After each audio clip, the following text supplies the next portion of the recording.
दिल्ली में बीजेपी की प्रचंड जीत के बाद भी ये तय नहीं हो पा रहा था कि आखिरकार सीएम बनाया जाए तो किसे।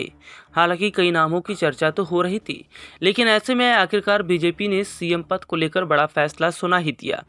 अपने दर्शकों को बताएं, बीजेपी ने रेखा गुप्ता को दिल्ली का मुख्यमंत्री चुन लिया है। तमाम अटकलों को दरकिनार करते हुए पार्टी के शीर्ष नेतृत्व ने उन पर भरोसा जताया। सुबह से कई नाम चर्चा में चल रहे थे, लेकिन भाजपा विधायक दल की बैठक में जब उनके नाम का ऐलान हुआ तो बहुत सारे लोग आश्चर्यचकित रह गए।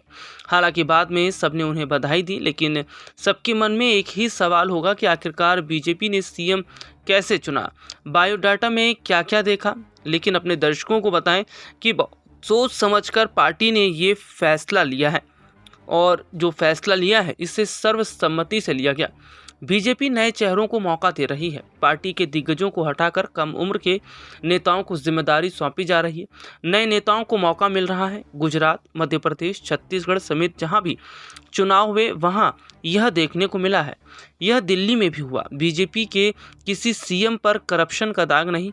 इस बार भी इसका खास ध्यान रखा गया। बीजेपी इस अनाउंसमेंट से पूर्व से पश्चिम और उत्तर से दक्षिण तक मैसेज देना चाहती है। विपक्ष को संदेश भी है।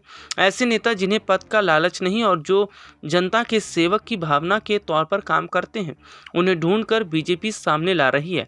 इससे नीचे के कार्यकर्ताओं में संदेश जाता है। जिन नेताओं की आरएसएस और संगठन में पकड़ है, उन्हें मौका मिलता रहा है। ईमानदार और कर्मठी नेताओं को बीजेपी आगे बढ़ाने की लगातार कोशिश कर रही है। इस बार भी वही हुआ। इसके उदाहरण राजस्थान के सीएम भजनलाल शर्मा, एमपी के मोहन यादव, ओडिशा के मोहन चरण मांझी और छत्तीसगढ़ के सीएम विष्णुदेव साय हैं।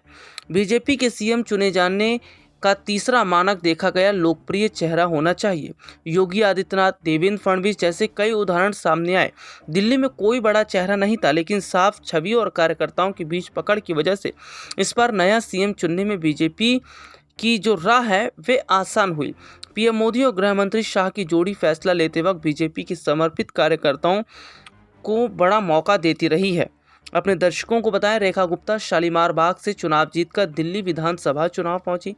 हरियाणा के जींद में पैदा हुई Rekha Gupta LLB pass out है। उनकी पूरी पढ़ाई दिल्ली में हुई। वे एबीवीपी यानी अखिल भारतीय विद्यार्थी परिषद से जुड़ी रही हैं और वहीं से राजनीति में सक्रिय हुई। उनके नाम का अनाउंस होने की एक प्रमुख वजह वैश्य समुदाय से आना है। पूर्व मुख्यमंत्री अरविंद केजरीवाल भी इसी समुदाय से आते हैं। वैश्य समुदाय बीजेपी का कोर वोटर भी रहा है।